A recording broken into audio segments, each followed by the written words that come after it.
Ya, ahí sí, chiquillos, por fin, sí.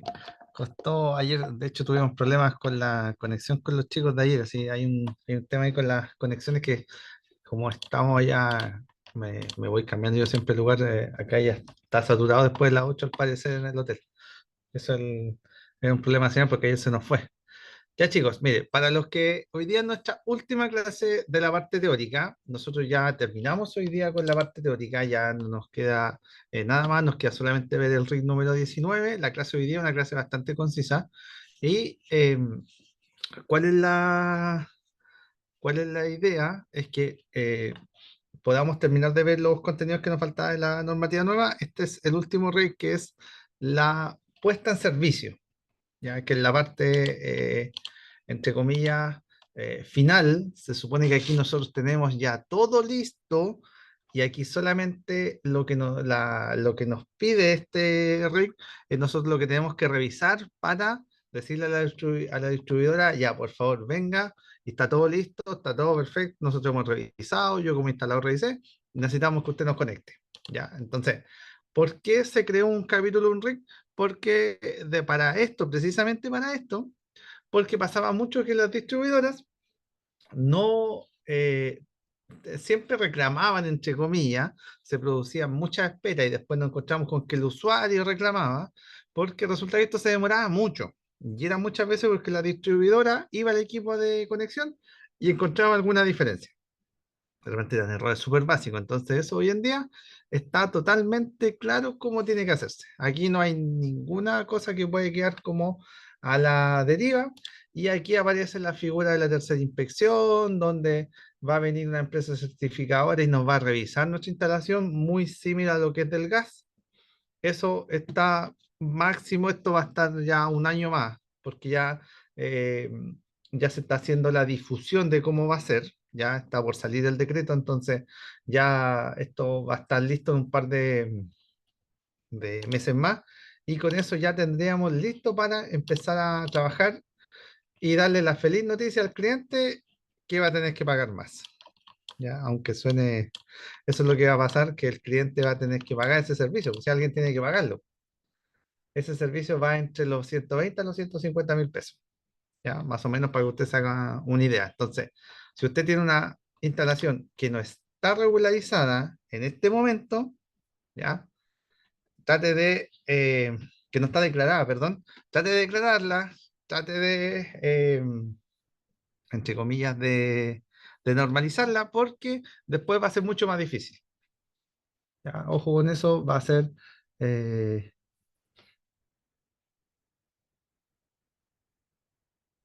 va a ser bastante más difícil. ¿Por qué? Porque después nos vamos a encontrar con el caso de que no van a haber muchas cosas en la tercera impresión que no las van a dejar pasar, ¿ya? Entonces, ojo en eso. Nosotros siempre trabajamos en el domiciliario bajo 10 kilos, así que nos evitamos ciertas cosas, nos evitamos la memoria explicativa, una memoria de cálculo asociada ahí, pero la tercera inspección no nos vamos a evitar, ¿ya? Entonces, mucho cuidado con eso. Vamos a ver el RIC número 19. El RIC número 19 es súper conciso, y después de eso le vamos a dar las indicaciones para la parte práctica, porque el día lunes nosotros partimos nuestra parte práctica, entonces la idea es que nos podamos organizar, para que usted sepa lo que vamos a realizar en la primera clase, porque también la otra semana vamos a tener solamente una clase porque el miércoles es feriado, ¿ya? Entonces ahí la idea es que podamos tener todo esto listo sin ningún problema, ¿ya? Así que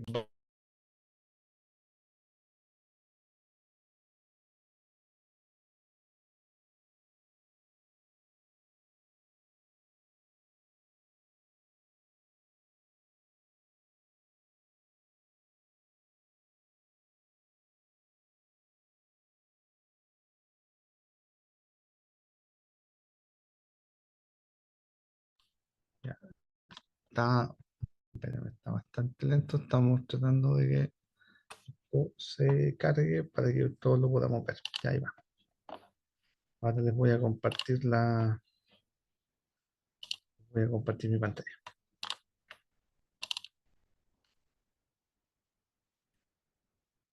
Ahí, sí, ahí se está compartiendo, ¿ya? Entonces, vamos a tener el RIT número 19. El RIT número 19 es súper conciso y de ahí ya nos organizamos con la parte práctica para que tengamos claro cómo vamos a empezar y hasta dónde vamos a llegar.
No se escucha, profe.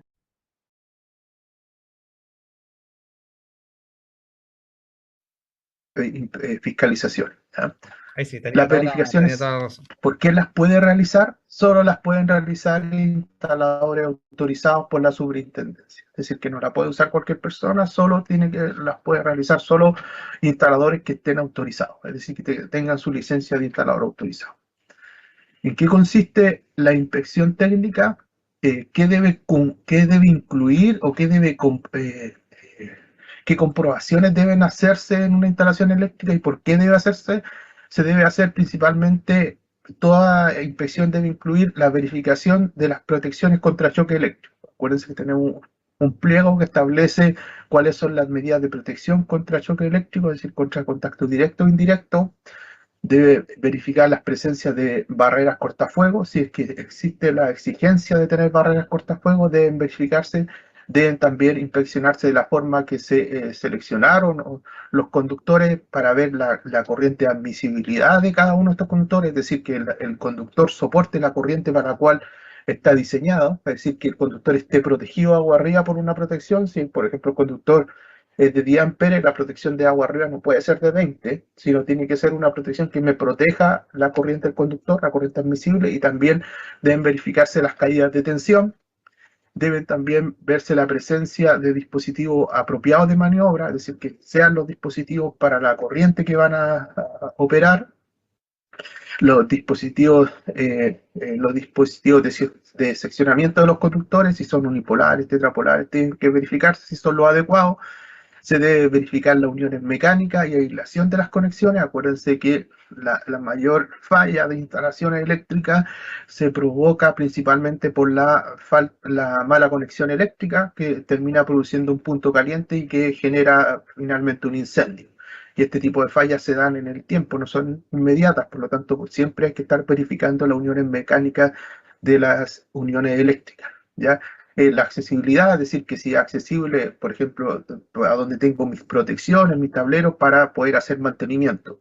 Ya no va a ser que el tablero esté ubicado en el lugar donde yo no pueda entrar para hacer mantenimiento, o por ejemplo, muchos casos de estos se dan en las cajas de distribución, que a algunos se les ocurre colocar las cajas para que sean abiertas desde el entretecho, y muchas veces en el entretecho no hay ni siquiera espacio para llegar a la caja, por lo tanto ahí es imposible hacer mantenimiento a esas cajas. Por lo tanto, esas disposiciones tienen que verificarse que la instalación esté construida para que permita un fácil mantenimiento o un adecuado mantenimiento. Otro aspecto importante que dice: las inspecciones deben realizarse ¿para qué? Para contrastar qué. ¿Ya? Primero, que el proyecto eléctrico con el cual fue diseñado y ejecutado, ese es el proyecto que yo realicé con todo lo que me pide la norma, es primero ver que ese proyecto que diseñé cumple con el reglamento y los pliegos técnicos aplicables a ese tipo de instalación. Entonces, es lo que, cuando voy a hacer una verificación, ese es el objetivo principal de esa verificación. ya también debo verificar que lo declarado en el proyecto eléctrico se ajusta a la instalación ejecutada en terreno, porque el proyecto está ejecutado de una forma, o sea, el proyecto está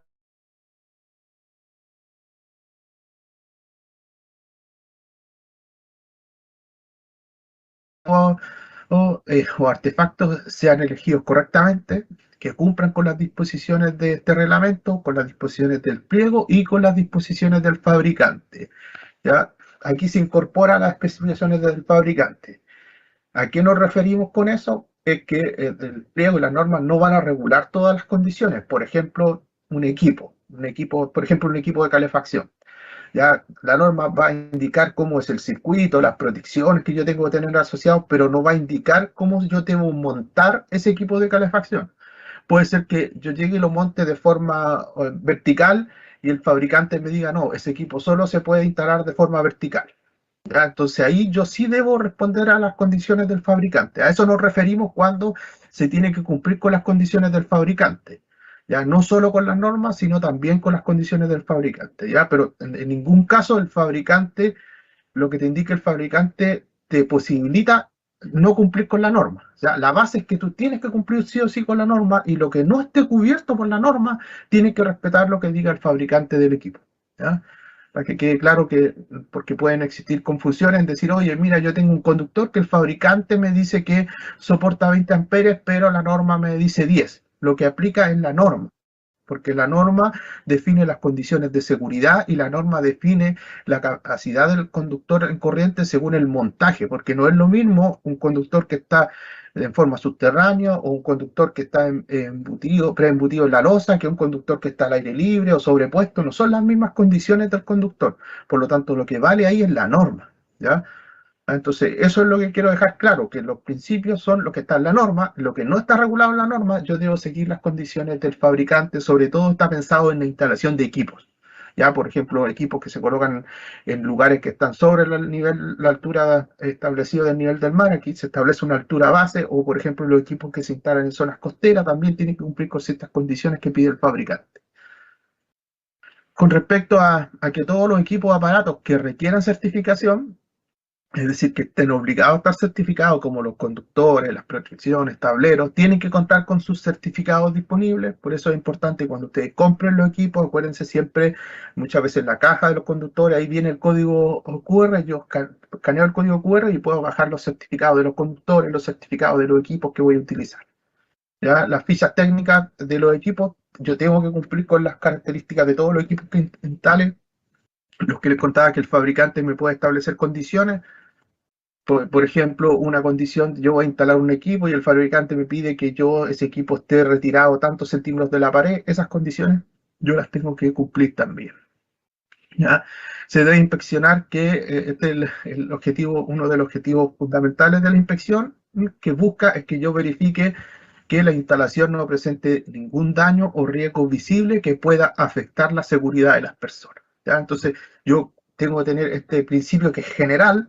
Y si yo cuando estoy inspeccionando o me toca inspeccionar una instalación, veo una condición que pueda poner en peligro a las personas, esa instalación no puede ser puesta en servicio porque genera riesgo a las personas. Ese es el principio fundamental. Si yo digo, no, cumple con toda la norma, pero hay una condición evidente de riesgo, no estoy cumpliendo con la norma, porque la norma me está diciendo que yo debo verificar que no existe ningún peligro contra las personas o cosas. ¿Ya? Esos son los principios que tiene que tener toda inspección y lo que yo debo comprobar cuando la voy a hacer. ¿Ya? Dice, ¿qué es lo que debo comprobar? ¿Qué debo incluir en una inspección cuando la vaya a hacer o realizar? Primero, que existan las medidas de protección contra descarga y choque eléctrico. ¿Ya? Tengo que ver todo lo que tengo, todas estas medidas de protección, por ejemplo, las distancias de seguridad. También debo verificar todas las barreras cortafuegos y sellos. ¿Se acuerdan cuando mirábamos el pliego de canalizaciones? En las canalizaciones de los edificios, en los chapos eléctricos, se establecía que no podía producirse un incendio y propagarse de piso a piso, para eso tenían que llevar sellos. Aquí se deben verificar y chequear estos sellos, que si están instalados o no, y que si corresponden al sello que establece la norma para proteger la propagación del fuego. Ya la correcta elección de los conductores, es decir, que yo elegí el conductor adecuado para el tipo de montaje. Acuérdense que hay conductores que pueden ser utilizados en instalaciones subterráneas, o instalaciones expuestas al sol, o instalaciones embutidas o inductos, es decir, que yo tengo diferentes tipos de conductores para diferentes tipos de montaje de instalación. ¿Ya? Entonces, primero, que el conductor sea el adecuado para el lugar donde lo voy a montar. Segundo, que la corriente admisible del conductor esté adecuada con la protección, es decir, aquí me piden un conductor de tal protección, esté adecuado, o sea, un conductor que tenga tanta capacidad de corriente, está asociado a una protección por la cual queda protegido el conductor. Sí, yo debo verificar eso en terreno, ya porque en el diseño me encargo de determinar mi función de conductor versus a las cargas que voy a alimentar. ¿Ya? Entonces acá yo lo que verifico son los temas de seguridad, que ese conductor quede protegido. También verifico los temas de caída de tensión respecto a los conductores seleccionados y termino viendo las conexiones de los sistemas de puesta a tierra, es decir, que todos los equipos estén conectados a puesta a tierra. También debo verificar que las protecciones estén bien reguladas, tanto las protecciones como los sistemas de control, que los dispositivos apropiados para el seccionamiento y mando, es decir, si yo tengo equipos para seccionar y comandar una instalación, esos equipos estén adecuados, es decir, que si van a interrumpir una corriente de tal capacidad, el equipo tenga la capacidad para interrumpir esa corriente. ¿Ya? Siguiendo con los temas que se tienen que comprobar en toda verificación, continúa con el tema de la selección de los equipos y de las medidas de protección que tiene este equipo contra la influencia externa. Es decir, todos los problemas externos, por ejemplo, de medio ambiente, clima, si yo voy a estar, mi equipo los voy a instalar en una zona costera, tengo que preocuparme que estén protegidos para la corrosión. ¿Ya? Entonces, si yo voy a instalar mi equipo en un lugar calificado como atmósfera explosiva, mi equipo tiene que cumplir con esas categorías de atmósfera explosiva, porque son los problemas que me incluyen los agentes externos a la instalación. Entonces, la identificación de los conductores, acá es importante respetar que todos los conductores que se elijan en una instalación cumplan con el código de colores. Acuérdense que la norma dice que todos los conductores tienen que cumplir con el código de colores de cierta sección hacia arriba, te permite que tú los marques porque asume que sobre ese calibre ya no existen colores para los conductores, sino todos los fabricantes fabrican los conductores de chaqueta negra. ¿Ya? Lo que no puede ser es que esa chaqueta sea verde. La norma dice claramente que si usted tiene un conductor de color verde, solo lo puede ocupar para tierra protección. No lo puede marcar, es decir, si es verde, solo va a tierra protección. ¿Qué dice? Que si de cierta sección hacia arriba, yo lo que puedo hacer es, si en el mercado no existen conductores de colores, yo pueda tener conductores de cierto color, principalmente negro, eso sí los puedo marcar. Hay preguntas que me han hecho de conductores, por ejemplo, RBK, que están con código de color europeo. ¿Ya? El cordón o multiconductor viene con cordón europeo. Ese cordón que viene con color europeo, con código de color, no se puede utilizar en instalaciones interiores. Se puede ocupar en otras aplicaciones que no sean instalaciones interiores, ¿ya? En control, en otras instalaciones que no requieran o que no estén conformadas por una instalación interior. Es decir, que no se pueden en instalaciones fijas, en instalaciones interiores, no se puede ocupar un conductor que no cumpla con el código de colores nacional. ¿Ya? Conductores RBK en el mercado nacional existen con código de colores, sí existen. Ya que hay otros que cumplan con el código europeo, sí puede haber, pero se tienen que ocupar para otras aplicaciones, que no sean instalaciones de consumo. Ya también se debe identificar los circuitos y etiquetar los circuitos. Es decir, Mire, tengan ojo con eso, porque les va a pasar a ustedes que en el comercio minorista se vende mucho, cuando habla de los multiconductores, habla de este cordón. Asociarlo a este cordón que usted va a pasar una extensión, ¿ya? Entonces, ¿qué es lo que pasa? La norma europea viene con el color café, azul y verde con amarillo. Entonces, véalo cuando usted compra un equipo, ¿ya? Viene marcado, viene con esos colores. Entonces, muchas veces la gente compra multiconductores para hacer alimentadores o para utilizarlos dentro de su instalación. Si usted lo instala en una extensión que lo va a ocupar para, o sea, alimentar un equipo en forma portátil, la normativa no le dice que no lo puede ocupar. Pero si usted lo quiere hacer para instalar, por ejemplo, el circuito de enchufe, ¿ya? No lo puede hacer por el código de colores. No es que el cable no resista ni el cable esté malo, no. ¿Es por qué? Porque nos va a tender a producir error. Por ejemplo, si usted se toma con un código de color europeo, básicamente lo que le va a pasar es que el café para ellos es fase, el azul es neutro y el verde con amarillo es tierra. Entonces, el azul para nosotros es fácil, es todo lo contrario. Y el café no existe en nuestra normativa.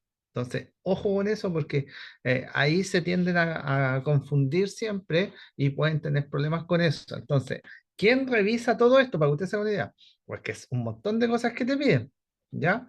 Que es en forma general. Pero ¿quién revisa esto? El instalador autorizado. Entonces, de repente es para que usted vea todo lo que tiene que revisar o lo que tiene que certificar o dar fe que así se realiza. ¿Qué pasa si no lo hace? El que asume la responsabilidad es el instalador autorizado. Entonces, ojo con eso. ¿Sí? Principalmente los conductores, protecciones y los alimentadores. Acuerden que yo tengo que identificar en una instalación si tengo alimentadores de consumo o alimentadores que son del sistema de emergencia. ¿Ya? Yo tengo que poder identificar este tipo de conductores, eso lo tienen que verificar en la inspección. Acuerden que la inspección en general está hablando de todos los tipos de instalaciones. Entonces, acuérdense que para las inspecciones la única instalación que tiene condiciones adicionales es la de hospitales, que en el mismo pliego establece qué pruebas deben hacerse adicionales a las que están acá. Ya, con respecto al uso de dispositivos, primero ver si, por ejemplo, la protección que tenía que ser bipolar, tetrapolar o tripolar cumple con lo que pide la norma. Acuérdense que los tableros establece que el tablero general, tanto la protección general como el tablero de distribución, dice que debe ser una protección de corte omnipolar. Acuérdense que corte omnipolar significa que corta el neutro. Entonces, si es monofásica, tiene que ser bipolar. ¿Ya? Si es trifásica, tiene que ser tetrapolar, es decir, tiene que ser capaz de cortar el neutro. También se debe verificar la presencia de los rotulados, del rotulado de los tableros con el diagrama lineal. Todo tablero tiene que tener su rotulado, para qué sirve cada protección, pero también tiene que tener el dibujo del diagrama lineal. ¿Ya? Entonces, eso se tiene que verificar en todos los tableros. ¿Ya? Esos son aspectos principales que tienen que tener toda inspección. También, ¿qué más se debe comprobar? El tema de las uniones eléctricas, que estén adecuadamente las uniones mecánicas de ellos, la aislación de dichas uniones, y se debe verificar el uso de terminales. Es decir, que si el tablero se exigía terminales, todos los conductores que requieren terminales tienen los terminales, eso se debe verificar. También se debe verificar la presencia del conductor de puesta a tierra, que si es adecuado, y se debe verificar las uniones de equipotencial de dicha instalación. La correcta operación del sistema de respaldos, en el caso que esa instalación esté obligado a contar con un sistema de respaldo o lo tenga, tiene que verificarse, ¿ya? Verificarse si principalmente corresponde el equipo y opera correctamente, es decir, que el equipo va a funcionar y va a operar, tienen que hacerse pruebas de funcionamiento del equipo. Después, el adecuado emplazamiento de las canalizaciones debe verificarse, por ejemplo, si las canalizaciones que están al exterior cumplen con el IP que se pide al exterior, si las canalizaciones están ubicadas en posición al sol, cumplen con lo exigido para estar ubicados en ese lugar, si están en zonas contaminadas también o riesgo de explosión. Cada una de las canalizaciones se debe verificar según su emplazamiento si cumple con las disposiciones. ¿Ya? Y también se debe verificar la accesibilidad para realizar mantenimiento de las instalaciones, es decir, que yo pueda acceder a cada uno de los elementos de la instalación y no existe una condición de que cuando se montó la instalación, mira, yo monté la instalación y en ese momento no había techo, por lo tanto yo ahí podía acceder, pero después colocaron el techo y yo no puedo acceder, eso no puede ser. ¿Ya? Esas condiciones se pide de accesibilidad, que yo pueda hacer mantenimiento y yo pueda revisar esa instalación. Esas son las condiciones que se deben inspeccionar. ¿Ya? Y ahora el pliego que aparte de definir todo lo que se debe inspeccionar, acuérdense que hay cosas que se deben inspeccionar de acuerdo a una inspección técnica que debe hacer una persona, ¿ya? Ya después están ahora las pruebas que yo debo hacer. Ya primero todo lo que describimos son todo lo que se debe verificar, ¿ya? Y para eso se puede verificar bajo una inspección de terreno, que se va a terreno y se chequea todo lo que acabo de decir, pero hay otras pruebas en las cuales se requiere hacer ensayo. ¿Ya? No requiere con que solo uno vaya y revise un checklist, por ejemplo, no, se hizo operar el sistema de respaldo, funcionó tantos minutos, se hizo operar, eso es la inspección que debe hacerse, pero ahora la norma establece ya, esa es la inspección, pero usted también tiene que hacer ensayos de la instalación. ¿Ya? Y aquí la norma establece cuáles son los ensayos que deben someterse a la instalación y cómo deben hacerse esos ensayos. Ya, primero dice la norma que el pliego establece una metodología para hacer los ensayos, pero esta metodología no es excluyente, ¿ya? Es decir, todo ensayo, por ejemplo, cuando se hace una prueba, el instrumento detrás corre una lógica de aplicar un cálculo científico, matemático, para determinar de cómo se determina ese ensayo. ¿Ya? Entonces, yo ese ensayo, hay normas, por ejemplo, normas internacionales que definen este ensayo, pero también voy a encontrarme con normas de cada uno de estos países que los fabricantes de instrumentos de ese país determinaron una forma de hacerlo. ¿Ya? Existen estándares americanos y estándares algunos que son de su propio país. ¿Ya? Entonces, ¿qué dice la norma? ¿Yo te puedo admitir un estándar distinto al que te estoy exigiendo? Sí, ya, pero tienes que traérmelo y la SEC los tiene que aprobar. ¿Cuál es el estándar que se utiliza en esta norma? Es el estándar basado en la IEC 61557. Ya, esta norma IEC, y en las partes 1 a la 11, establece cada uno de los ensayos que ustedes van a encontrar en esta norma. Y establece la forma científica o matemática que se determinan estos ensayos. Es decir, cómo yo voy a considerar que ese ensayo es válido, cómo se hace. Pero eso es lo que hace internamente el instrumento. Yo como instalador lo que debo preocuparme es que cuando compre un instrumento para ensayar mi instalación eléctrica, mi instrumento esté basado en esa norma IEC. Si yo tengo un instrumento en el cual está basado en otra norma, debo pedirle a la SEC autorización para poder usarlo. ¿Ya? ¿Qué te van a pedir? Lo que dice acá abajo, que el instrumento se puede utilizar otros instrumentos, pero tiene que tener la misma fiabilidad y seguridad equivalente a lo que existe esa norma. Por lo tanto, esa norma establece una serie de condiciones y cómo se comprueba la fiabilidad y seguridad de cada uno de los ensayos. Usted me tiene que demostrar con la norma que va a utilizar que va a cumplir con lo mismo. ¿Ya? Es importante exigir, la mayoría de los equipos que se venden aquí en Chile sí cumplen con esta norma. Yo cuando voy a hacer el ensayo, hay equipos que cumplen con varias normas. Entonces yo cuando voy a hacer el ensayo voy y selecciono, por ejemplo, el método de medición y busco el ensayo de la IS tanto. Y después de eso me va a abrir los distintos ensayos. Incluso hay instrumentos que usted coloca esta norma IS y le enseña la instalación completa con todos los parámetros que está. Pero esto es lo que busca, esta norma define el método, cómo se hace. Ya, entonces yo no me debo preocupar hoy quiero saber el detalle de la norma, sí, si usted lo puede saber, pero lo importante y lo fundamental es cuando yo compre ese equipo, es que verifique que el equipo está basado en ese método. ¿Ya? Establece otra norma, esta norma que está acá, es para ensayos principalmente de pruebas de atmósfera explosiva. Si yo no estoy en atmósfera explosiva, voy a verificar solo esa norma. ¿Ya? Entonces, esa es la norma importante para la mayoría de los instrumentos. Esta es para los ensayos que yo hago en atmósfera explosiva. ¿Ya? ¿Qué pruebas tengo que hacer? Aquí la norma me enumera todos los ensayos que yo debo hacer. Continuidad de los conductores, principalmente de los conductores de protección. Debo ver la continuidad de esos conductores, es decir, que desde la carcasa del equipo exista continuidad hasta el mismo sistema. Chicos, para esto ya se creó como una especie de nicho de negocio, ¿ya? Y hay empresas que antes no existían, estos equipos son caros, ¿ya? La mayoría son de la marca Fluke, ¿ya? La mayoría de los que están certificados, los otros fabricantes no se han querido meter ahí porque son equipos caros y quizás la salida no es tanto. Entonces ahora hay empresas que te lo arriendan, ¿ya? Por ejemplo, nosotros, ¿ya? No tenemos que hacer todo eso en lo que nosotros ocupamos, ¿ya? ¿Qué es lo que deberíamos tener nosotros? Un Megger, ¿ya? Un Megger, que básicamente lo que me mide es la resistencia de la tierra a la protección. Por ejemplo, el que está abajo, ¿ya? El último que está ahí, los niveles de iluminación, eso lo mido con un fluxómetro, perdón, con un luxómetro, porque lo que yo mido son los lúmenes. Eso es lo que nosotros estamos buscando ahí en el último elemento. Entonces, va a depender del uso donde yo esté. Claro, si yo estoy en un colegio, por ejemplo, voy a tener que hacer todo lo que está aquí, ¿ya? ¿Qué es lo que se hace en el domiciliario? Se llevan instrumentos, por ejemplo, ¿ya? Donde yo mido, conecto el equipo en cada uno de los enchufes y hago una falla. Y esto lo hago en cada uno de los enchufes. Y ese enchufe, ese instrumento lo que va a hacer, me va a hacer una falla y debería caer la protección en el circuito.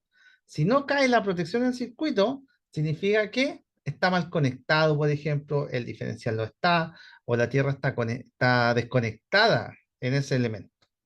Entonces, no es como que uno está haciendo pruebas, no piensa usted que uno está haciendo pruebas con un tester o con un amperímetro, no, no, no, estos son instrumentos que son más avanzados, ¿ya? Y son instrumentos que se arriendan, los instaladores los arriendan solamente por el día, hacen sus mediciones y después eso lo devuelven, ¿ya? Pero no es que nosotros tengamos que hacer todo eso. Eso va a depender mucho del tipo de instalación que usted está haciendo. La que nosotros ocupamos en la domiciliana, por ejemplo, hacemos el ensayo de protección de desconexión automática, podemos hacer con un luxómetro, ¿ya? Ensayo de caída de tensión no lo hacemos, eso se hace en los trifásicos, los fases y la polaridad, ¿ya? Sí podemos hacer continuidad de los conductores, ¿ya? Eso sí también lo podemos hacer. Entonces, no es todo lo que está ahí, por si acaso, ¿ah? Obligatorio estas mediciones. La protección de desconexión automática. Esta protección de desconexión automática, aquí se miden las variables principalmente de la operación del diferencial, cómo opera el diferencial en el sistema TT, TN y IT. Acuérdense que en el IT es un monitor de impedancia. Entonces acá se ven las medidas de protección, también están las medidas de protección complementarias. Acuérdense, en la desconexión automática también se verifica lo que se llama el bucle de impedancia de falla, que lo que busca principalmente que ante una falla la protección opere, realmente el automático opere y despeje la falla más rápido. Entonces esas verificaciones de lazo se verifican acá para verificar que el componente, el lazo de la instalación está adecuado para en el caso que se produzca una falla, las protecciones van a operar correctamente, ¿ya? Entonces, todo eso hay un capítulo que describe todo este tipo de ensayos que deben hacerse. Las protecciones complementarias, el ensayo de polaridad, el ensayo de orden de fase, las caídas de tensión deben verificarse, deben medirse, las pruebas de funcionalidad de los equipos, la medición de iluminación de cada uno de los recintos debe verificarse, y debe verificarse los sistemas de iluminación de emergencia y señalética. Es decir, hay exigencias para eso, deben ensayarse y probarse que cumplen con esa exigencia. Este es el listado de todas las pruebas y ensayos que yo debo hacer a las instalaciones eléctricas, ¿ya? Entonces, primero establece con respecto a la atmósfera explosiva, tal como le comenté anteriormente, que las pruebas que se van a hacer tienen que ser... Como eso no lo tenemos que hacer nosotros, ya no nos tocan ese tipo de redes, por si acaso, ya eso no nos toca a nosotros, ya, ojo con eso, no nos vayamos hacia allá porque vamos a tener siempre más dudas, ya, ojo con eso, no, atmósfera explosiva nosotros no vamos a tener. ¿Qué es lo que es una atmósfera explosiva? ¿Ah? Por ejemplo, para usted, porque lo va a escuchar en harta normativa técnica. Por ejemplo, donde yo guardo los subterráneos, ¿ya? En subterráneos normalmente, en minería, hay muchos recintos de atmósfera explosiva que se puedan saturar, ¿ya? Y aparte de eso, yo tengo elementos contaminantes, ¿ya? Esta inspección se hace en forma física, ¿ya? Ojo con eso, física. Entonces, ojo con eso. Y aquí, por ejemplo, yo tengo que hacer el Las pruebas informe, esto no uno lo tiene que subir. Entonces, no es como que uno diga, ah, no, si yo llegué y lo hice. No, tengo que subir el informe. Entonces, ahí el sistema, entre comillas, me traba un poco y me dice, oiga, usted no puede subirme dos fotos iguales, pues si no hay dos tableros iguales. ¿Ya? Entonces, esto no existía antes.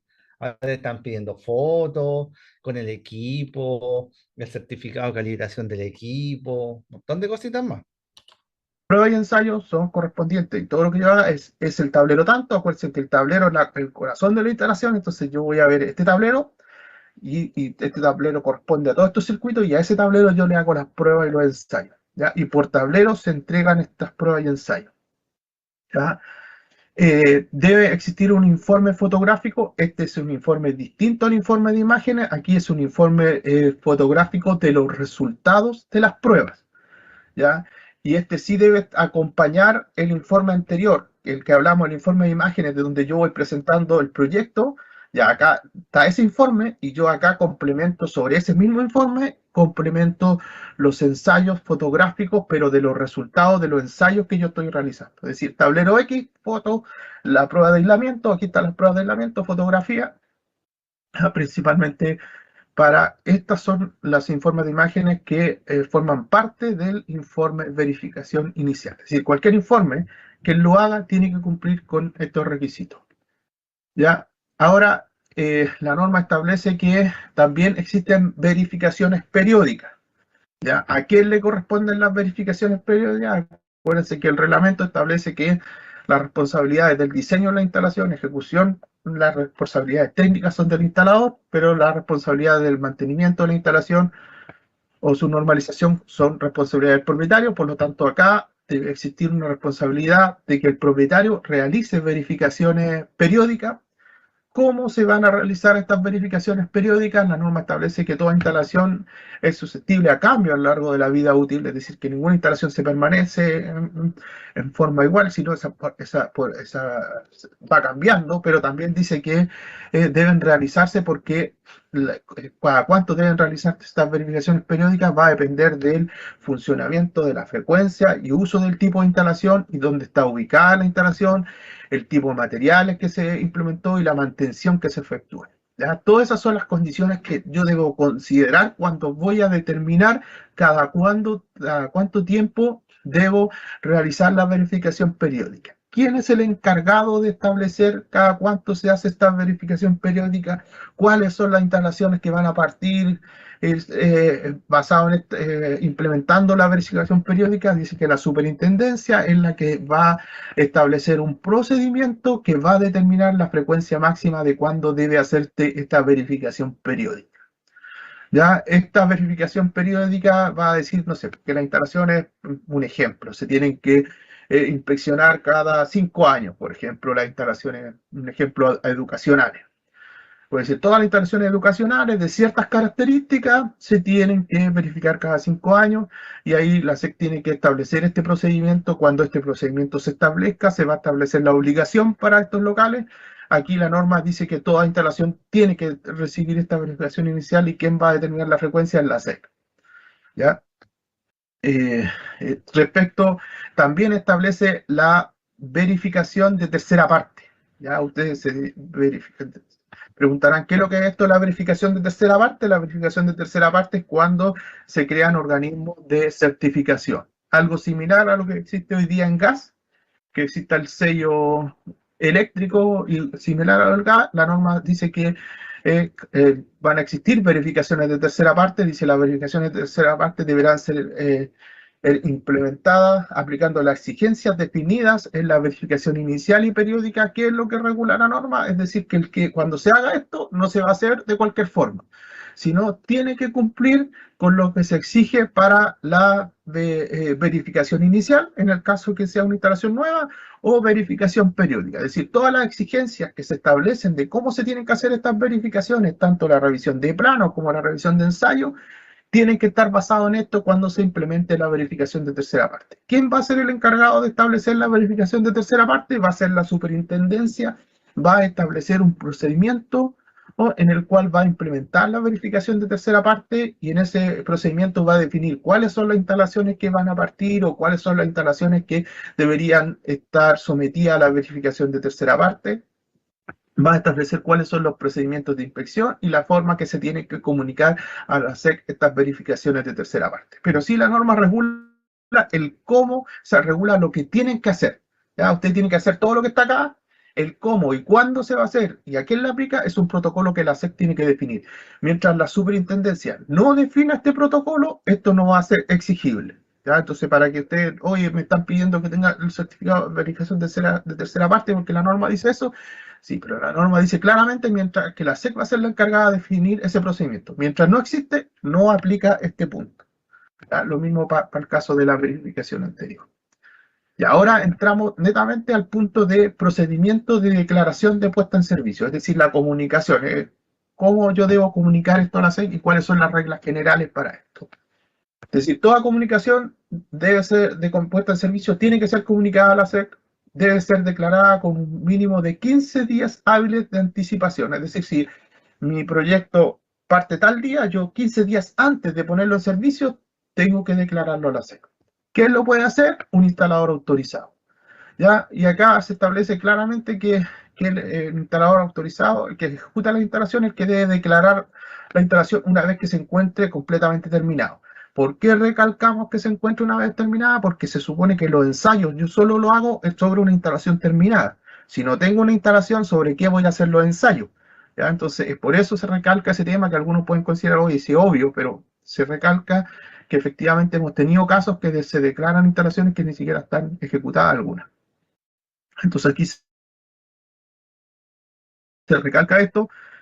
También se dice que el único responsable de ingresar al portal, esto tiene que hacerse de manera digital, ya se cambia eso que teníamos en la norma anterior del Rapidograph, de los planos, de todas esas cosas que cuando uno estudió nos pasaban en la universidad y nos hacían hacer esos planos, se nos corría el Rapidograph, todas esas cosas que estaban ahí, eso ya no está. ¿Ya? Entonces ahora es manera digital. ¿Quién es el único que puede hacer esto? ¿Y quién es el responsable del que declara esto? Es el instalador. ¿Ya? Y él tiene que tener una clave única que es intransferible. Es decir, el instalador no puede prestar su clave para que otro declare porque él va a ser siempre el único responsable. ¿Ya? Entonces aquí es importante que el momento de declarativo, acuérdense que lo que consiste la declaración de la SEC, el modelo que se implementa es que la superintendencia le entrega una licencia de instalador autorizado a un profesional que tiene las competencias, por lo tanto ese profesional es como un ministro de fe delante de la superintendencia en el cual dice, yo profesional tanto, declaro esta instalación a través del T1 y yo cuando estoy declarando estoy diciendo que hice todas las pruebas y ensayos de esa instalación que garantizan que esa instalación es segura. Ya por eso siempre se dice que todo tiene que hacerse por un instalador autorizado. Ya la SEC tiene que sacar muestras de lo que están haciendo estos instaladores, pero la confianza está ahí, en que tú le otorgas la licencia a un instalador que tiene las competencias para hacer eso. Por eso es importante que los instaladores nunca entreguen su clave, porque ellos son responsables de todo lo que se declara a la SEC. ¿Ya? Con respecto al mismo método de presentación, establece varias condiciones de que quién es el proyectista eléctrico encargado de declarar la instalación a la SEC. Lo primero que tiene que hacer ese instalador, tiene que solicitar la factibilidad técnica de suministro.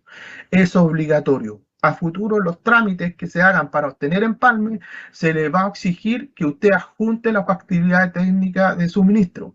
¿Ya? Por lo tanto, es importante que antes de partir todo proyecto, usted pida la factibilidad técnica, porque al momento de declarar se le va a pedir que adjunte la factibilidad técnica de suministro. También acuérdense por qué es importante, porque le va a dar el valor de la corriente de cortocircuito, que es el valor inicial para yo empezar a hacer todos mis cálculos de mi protección y sistema puesta a tierra. También establece que en el caso de que un instalador ejecute una ampliación o modificación de una instalación existente, él es el responsable de verificar que la parte que ejecutó no altere el funcionamiento de del resto del sistema. ¿Ya? Pero en palabras simples, ¿a qué me refiero? Es si usted tiene una instalación, por ejemplo, tiene un tablero de general, tiene un tablero de distribución, ¿ya? Y usted se conecta a este tablero de distribución, a un circuito y crea un circuito distinto acá, usted tiene que, aparte de verificar todo lo que hizo usted que cumpla con la norma, tiene que verificar que la protección general de ese tablero de distribución cumpla con la norma, que ese alimentador que va hacia el tablero general cumpla con la norma, que la protección de ese tablero general también cumpla con la norma.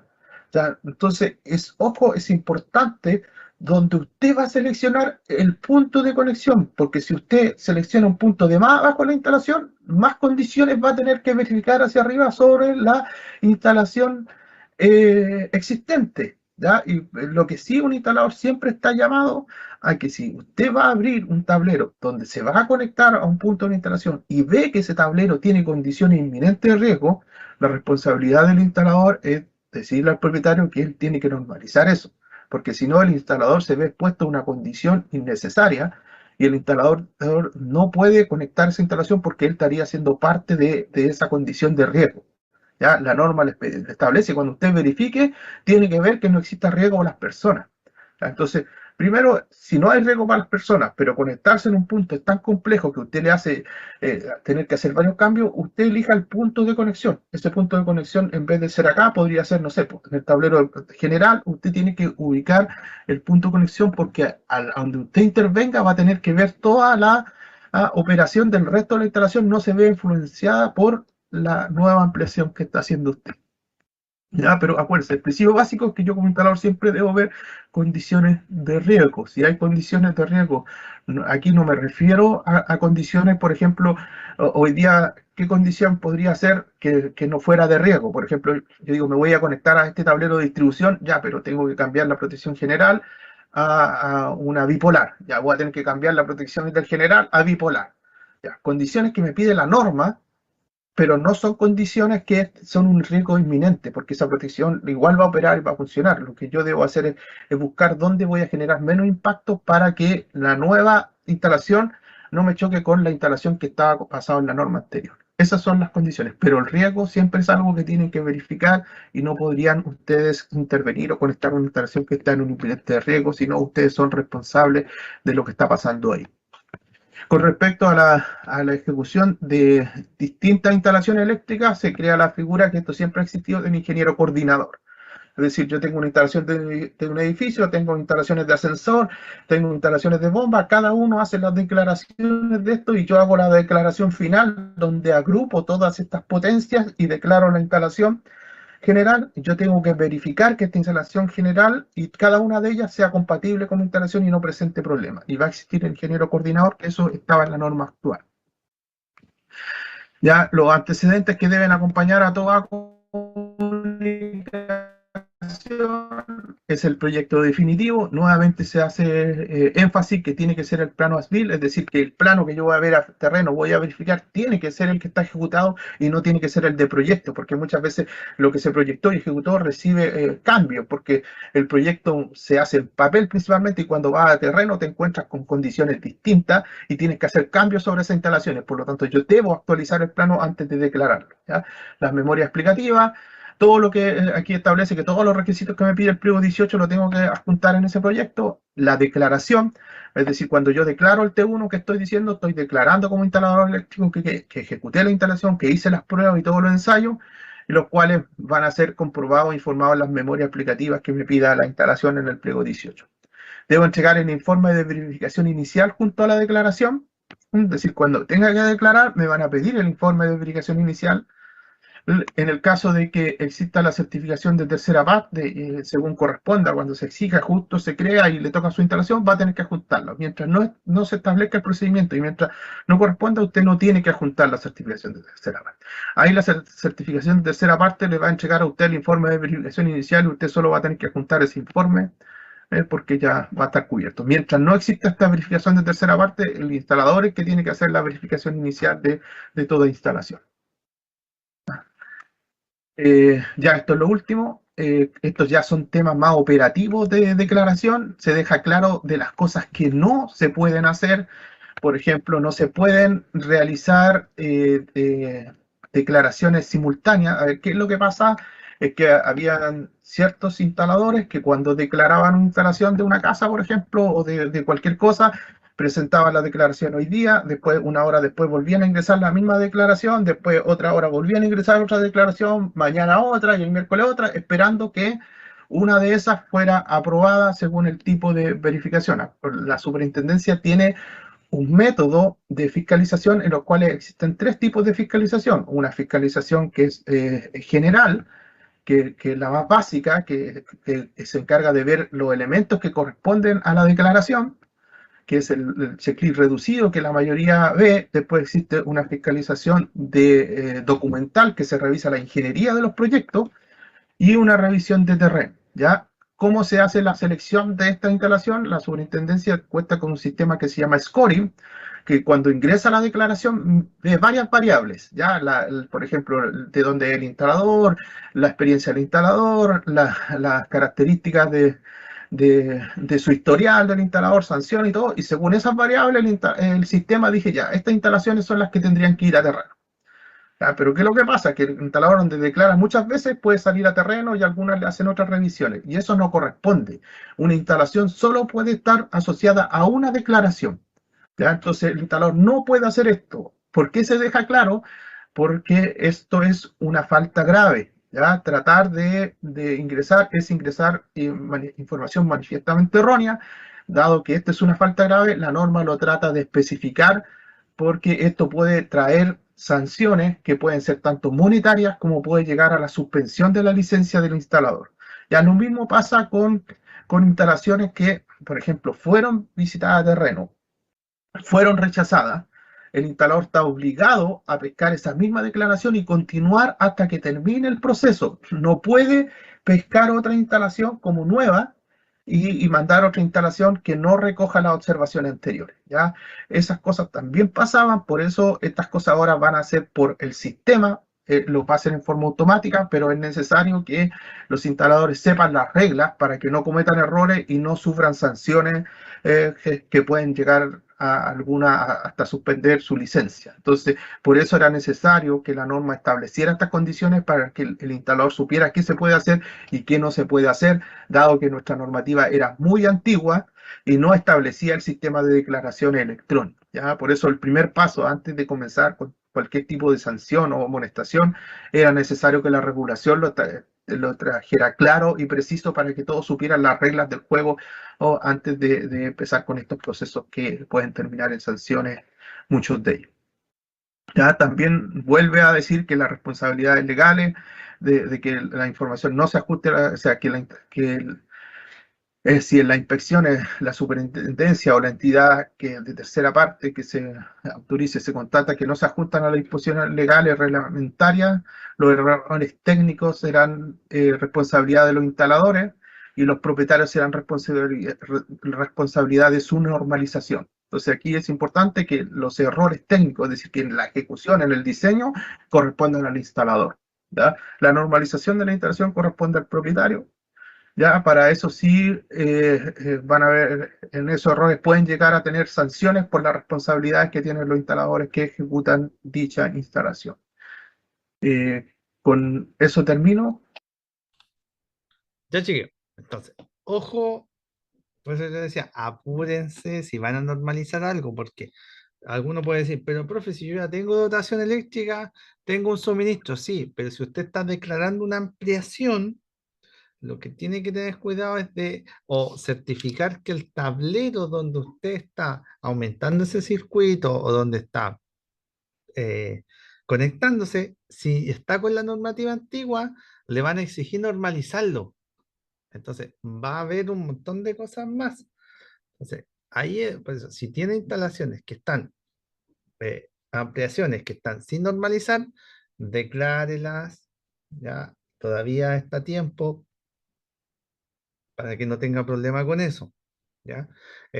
La normativa, la 4/2003, que era la anterior, en ese año, por ejemplo, hasta el 2005 más o menos, ¿sí? ¿No? Incluso hasta el 2010 incluso, todavía la superintendencia te pedía que tú ingresaras los planos impresos a mano, o que sea, perdón, impresos en forma físico, ¿ya? Se hacían a computador, pero se hacían en forma físico, ¿ya? Todo el formulario se llenaba y se ingresaba completo. Ahora no, ahora es todo digital. Entonces se dieron cuenta que algunos instaladores trataban de burlar el sistema y pasaban normalmente esas cosas, ¿ya? La normativa hace mucho más responsable a la distribuidora, al instalador, ya que siempre tenía responsabilidad, pero era más leve, y ahora fija al propietario. Ojo con eso. Ustedes como propietario también tienen responsabilidad en la normativa nueva, que antes no pasaba, ¿ya? Entonces, mucho cuidado con ese tipo de repente de quedarse ahí y no declarar, porque resulta que después decían, no, si no importa, no voy a declarar. Ya, y antes al propietario no le pasaba absolutamente nada, ¿ya? Hoy en día sí, ¿ya? Entonces, por eso, tenga harto cuidado con eso, porque hoy en día el propietario sí tiene responsabilidad, ¿ya? Entonces, ahí es donde algunos pueden tener problemas después, porque resulta que quieren normalizar sus instalaciones y ya es tarde, ¿ya? Ya no, no tienen cómo hacerlo, ¿ya? Entonces, ojo con eso, ¿ya? Voy a compartirles las imágenes, ¿ya? Sí, para que compartamos, para que ustedes hagan una idea de cómo se hacen las imágenes, ¿ya? O sea, cómo se hacen los tableros. Déjame ver si lo tengo acá en mi archivo para que todos lo podamos ver. ¿Ya? Y sepan cómo nosotros vamos a realizar la práctica, eh, cómo lo vamos a hacer. ¿Ya? Déjenme buscarlo aquí y les voy a mostrar al tiro la fotografía.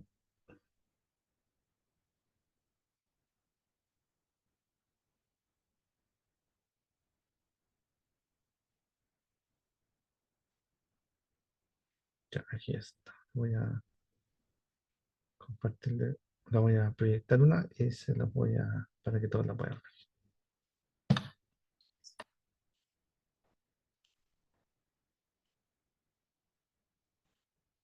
Ya, que esto es lo mismo que ustedes van a realizar, ¿ya? Voy a mostrarle aquí la imagen con uno de los...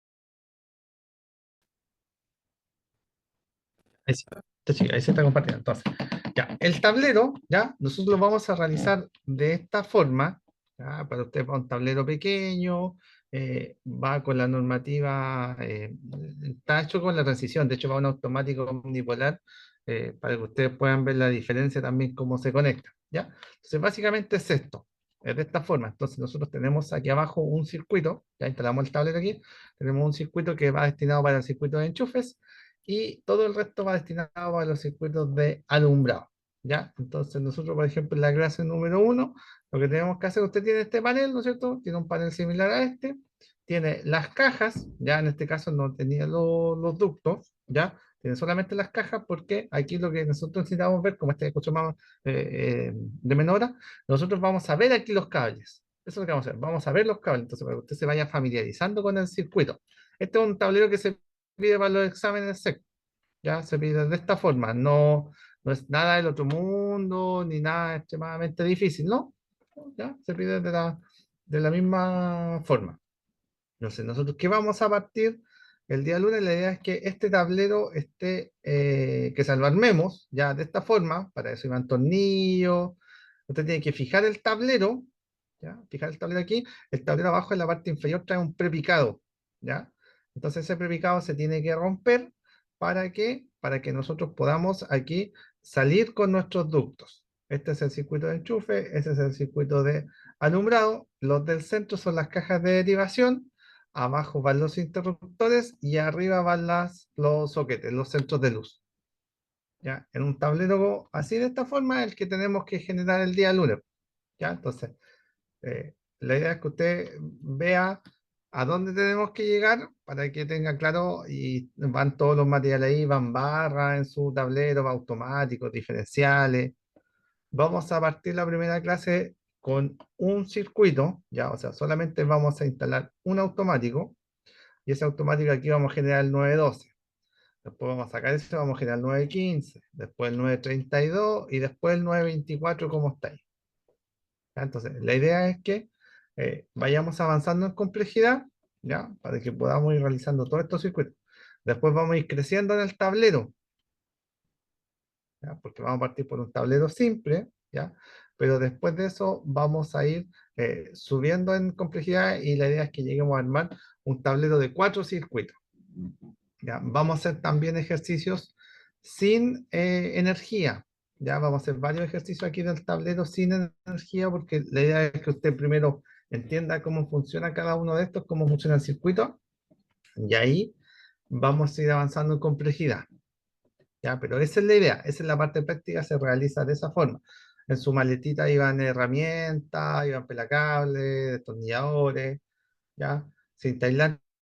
Entonces, la única diferencia, porque tú vas a decir, pero esto es muy chico, claro, pero la única diferencia es que después usted va a ir repitiendo esto y la distancia entre caja y caja va a ser mayor en su casa, pero la conexión es exactamente la misma, ¿ya? Ahí está, por ejemplo, la conexión para un enchufe triple, que es lo que yo le decía en una de las clases, que cuando nosotros conectamos los enchufes triples, los enchufes que no vienen, o doble o triples, que no vienen eh, interconectado, que vienen los módulos por separado, ¿ya? Se tiene que realizar esta conexión, ¿ya? Si se fija, esta conexión, ¿cuál es la diferencia? Hay un punto de ingreso y 3 puntos de salida, ¿ya? O sea, y de ahí yo energizo hacia el lado. Yo no puedo hacer, llegar al primer módulo, del primero puentear al segundo y del segundo al tercero. ¿Qué es lo que logro aquí? Que tengo solamente un punto caliente por polaridad y no tengo 3 puntos calientes. ¿Ya? Esto es, por ejemplo, instalación para un enchufe. Ahí está un circuito 912, hay otro circuito 912. ¿Ya? Y aquí lo que tiene es un automático general, un diferencial que funciona para el circuito 1 y 2, y el 3 y 4 funciona sin diferencial. ¿Ya? Ese tablero primero lo vamos eh, a ver, vamos a partir por ya unas 4 clases, deberíamos estar llegando a este tablero. Vamos a hacer hartos ejercicios, hartas posibilidades con automático general, sin automático general, cosa que usted pueda irlo desarrollando. ¿Ya? Entonces, de esa forma se trabaja. Por eso van las cajas, las cajas de plástico, van los interruptores. Esa es la idea, para que usted lo pueda ir realizando. ¿Ya? ¿Qué necesitamos? Que lo ideal es que tenga un espacio de trabajo, ¿ya?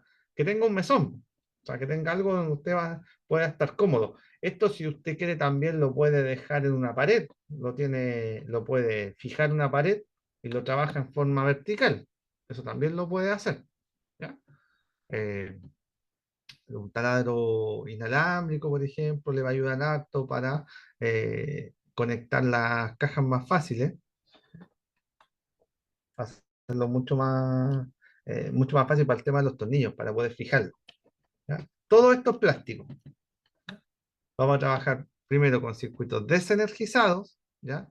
Y después vamos a trabajar con circuitos energizados. ¿Cómo vamos a alimentar este tablero? Lo vamos a alimentar con 2 cables. De hecho, en su listado iba un conector macho, iba un enchufe, un conector. Con eso vamos a alimentar el tablero, ¿ya? De esa forma. A ese mismo tablero le vamos a hacer mediciones, vamos a medir tensión, vamos a medir intensidad. ¿Ya? La idea es que con ese tablero nosotros vayamos trabajando todas las clases. ¿Ya? Dudas, consultas.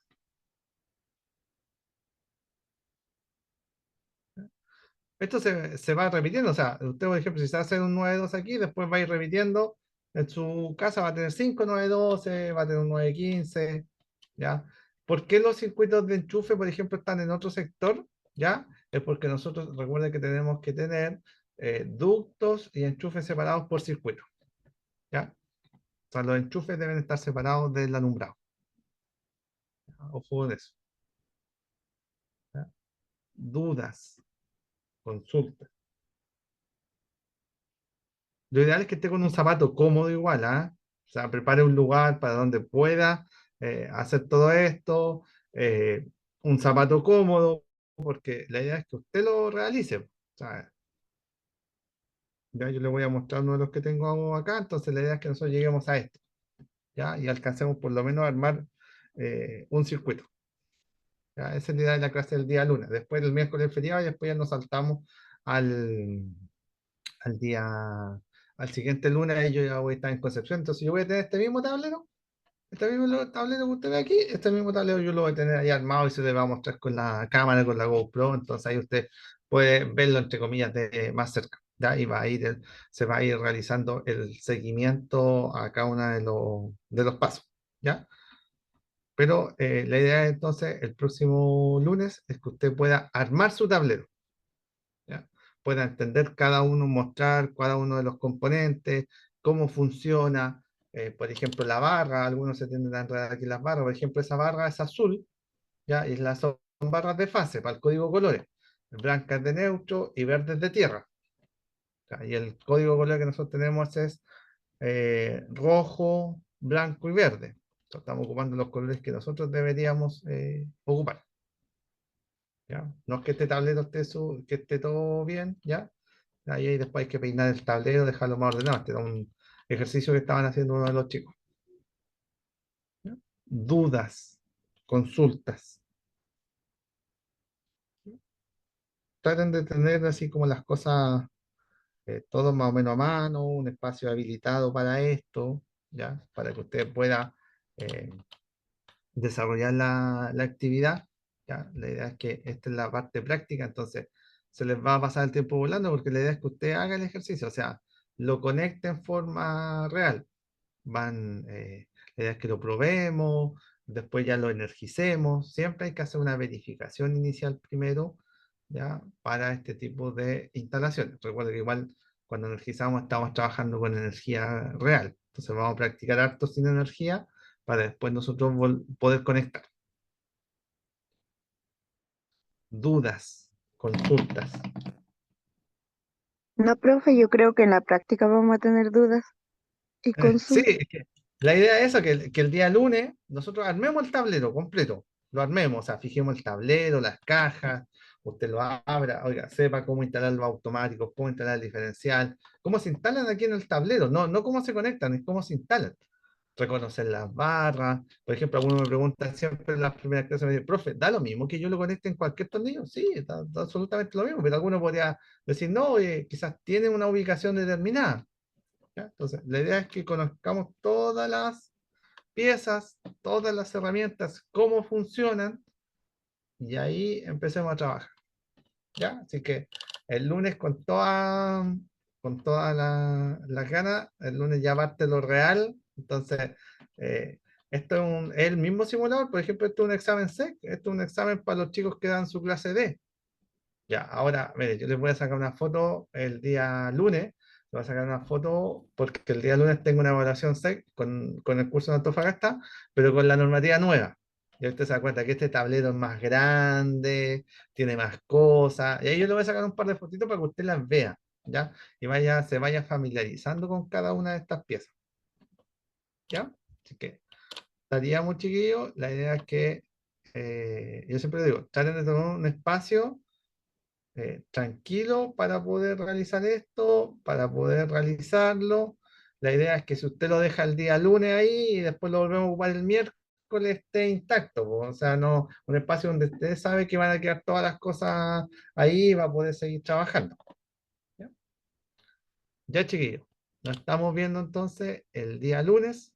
Que descansen y el lunes con toda la fuerza, con todo el power, porque el lunes ahí ya no paramos hasta que terminamos. Nos vemos, que estén muy bien, chiquillos. Chao, profe, gracias. Hasta luego, Chao, Nos profe. chao. vemos. Chao, chao.